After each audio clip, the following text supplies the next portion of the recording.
Let's make American cheese.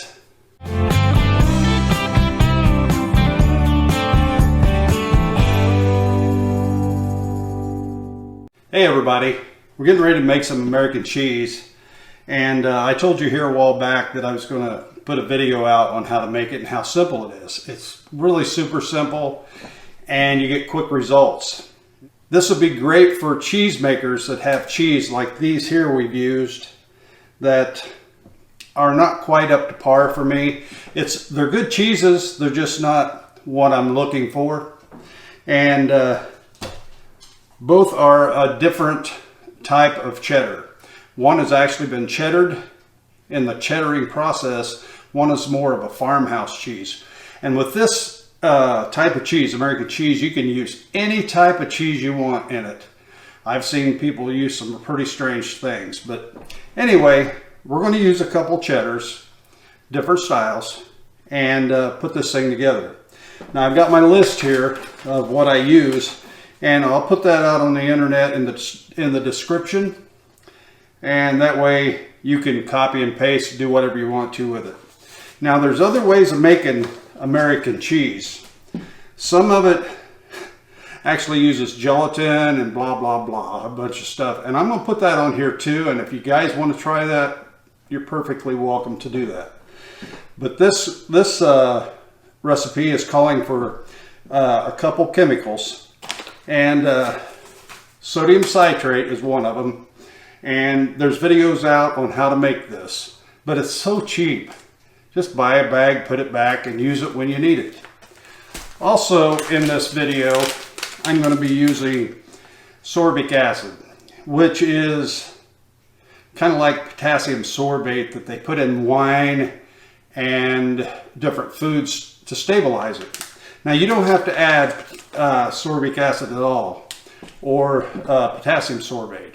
This is just something we do because we have so much cheese.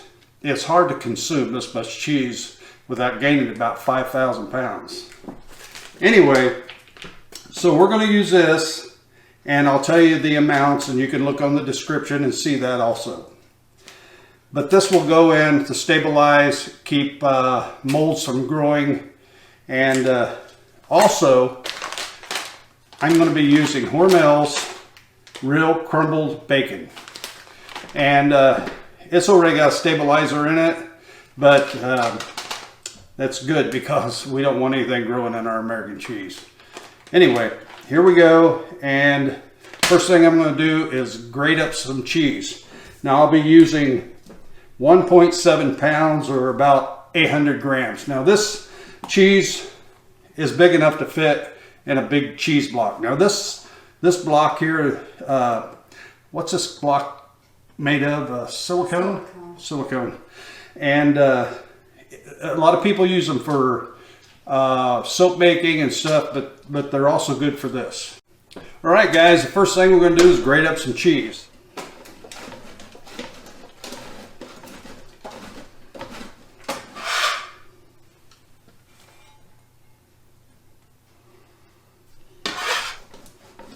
To be honest with you, I don't think that first cheese that I've just put in the bowl there, I don't think it would have been a melty cheese at all if you'd have tried to melt it.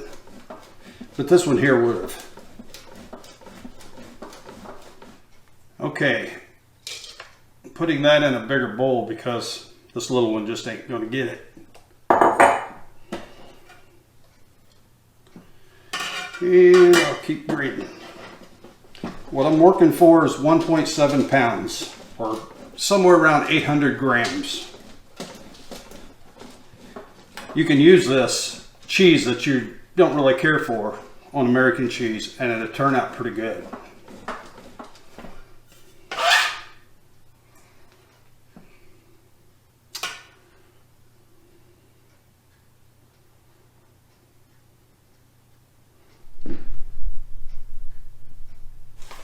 Okay guys, what I'm doing now is measuring out 1 ounce of sodium citrate.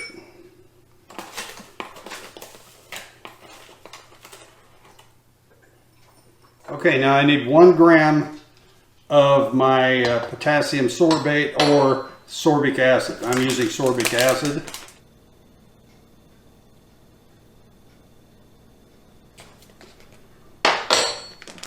The reason I'm using sorbic acid is because it's a natural chemical, whereas potassium sorbate is actually man-made, and there's actually about 74% of sorbic acid and potassium sorbate, and that's more of what they would put in wines and things like that.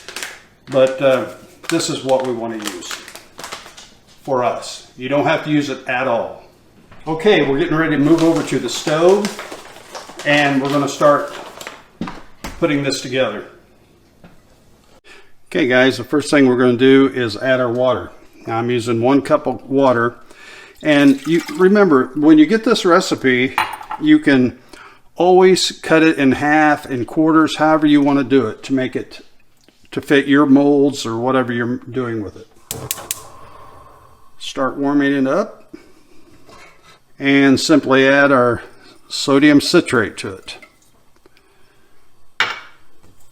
And we'll start stirring until it's completely dissolved. This won't take long at all. Okay, it looks like it's completely dissolved. Now that I've added my sodium citrate, I'm going to go ahead and add my sorbic acid. And going to dissolve that.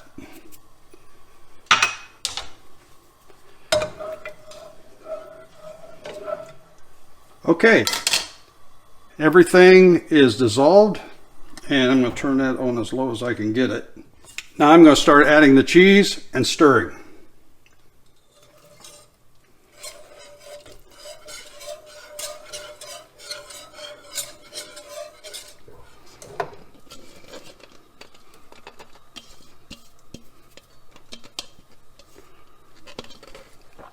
Now you just keep stirring this until it's completely smooth and even. You don't want any chunks, you don't want any of that kind of stuff. You just want to keep going until it's nice and smooth. Just a bit.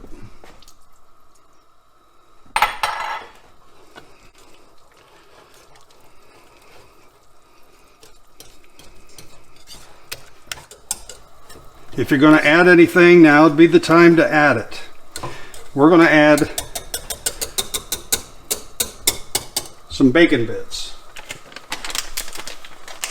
This is a 4-ounce bag, and we're adding about 2 ounces, about half of it. Oop, don't want that thing.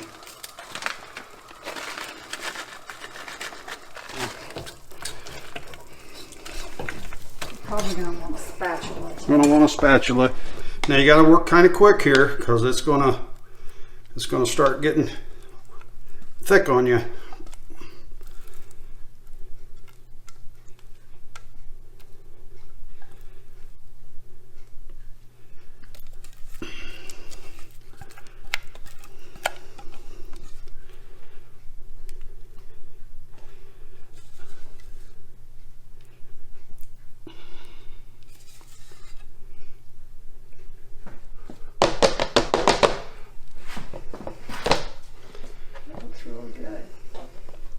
Now, this is going to go in the refrigerator.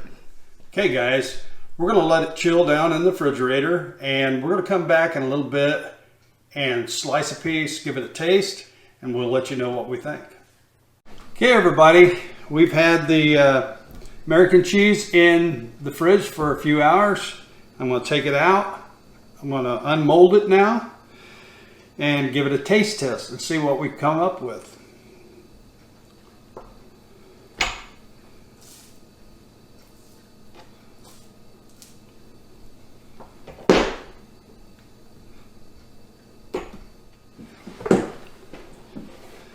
Check that out, folks.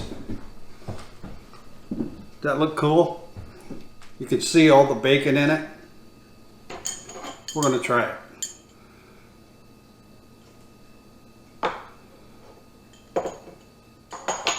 Cheese slicer isn't the best.